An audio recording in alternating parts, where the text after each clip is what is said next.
Hello, everybody. Grid Wizard 32 here. Today we are working on grid number 940. Can you beat my score?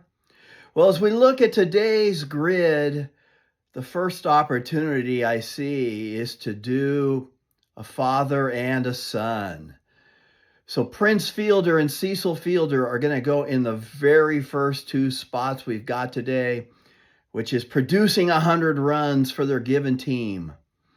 In the final spot there in the lower right corner, I can think of a lot of different players from San Diego over time. Tony Gwynn would probably be the first thought of most people. I'm going to go further back in their history, but still use a Hall of Fame player, Dave Winfield.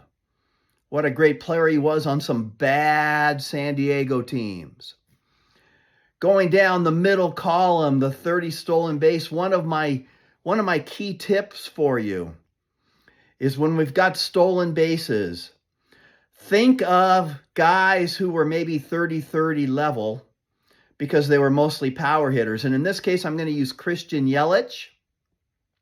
For Detroit, I'm going to go even further back, and I'm going to go with Ty Cobb. And boom, what you can see there is that was worth 40% of the people, so that's 40 points. I should have thought of somebody else, probably Trammell or Whitaker or somebody, maybe Ron LaFleur. But Ty Cobb was worth 40. Finally, with San Diego, Alan Wiggins. Wiggins was a great base stealer with San Diego and then with Baltimore. Finally, in the very first upper left-hand corner, somebody who played for the Braves and the Brewers.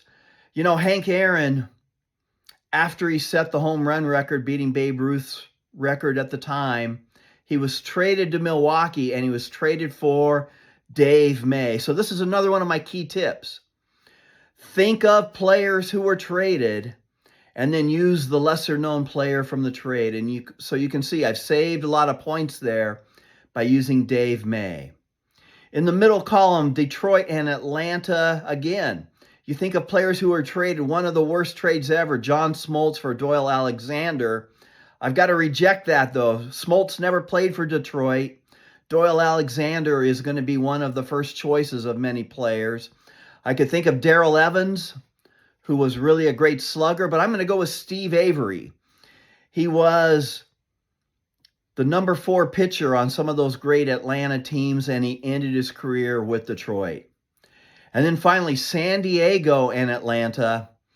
And again, I'm using a player who was more known for pitching with San Diego and then finished his career in Atlanta, and it's Gaylord Perry, a Hall of Famer, famous for the spitball. Did he use it? Did he not? His daughter used to tell everybody that it was just a hard slider, and then she would say to reporters, "I know where he hides his stuff." And they would say, "Where?" And they would say, "In his garage."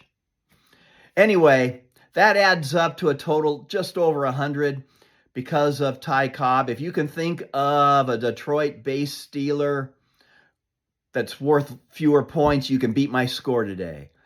This is Grid Wizard 32. Comment below, add a player you'd like me to highlight, put your score in. Have a great baseball day out there.